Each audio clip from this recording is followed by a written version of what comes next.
ঝালকাঠির কাঠালিয়ায় বিএনপির চেয়ারপারসন বেগম খালেদা জিয়ার আশু রোগ মুক্তি ও সুস্থতা কামনায় দোয়া ও মোনাজাত অনুষ্ঠিত হয়েছে।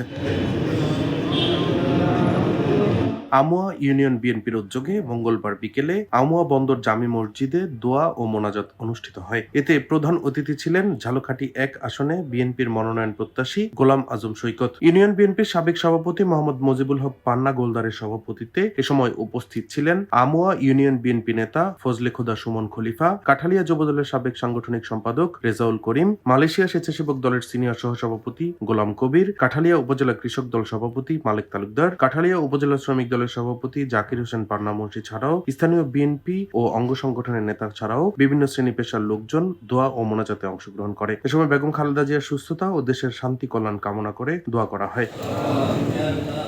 ডেস্ক রিপোর্ট, দৈনিক ডেস্টিনি।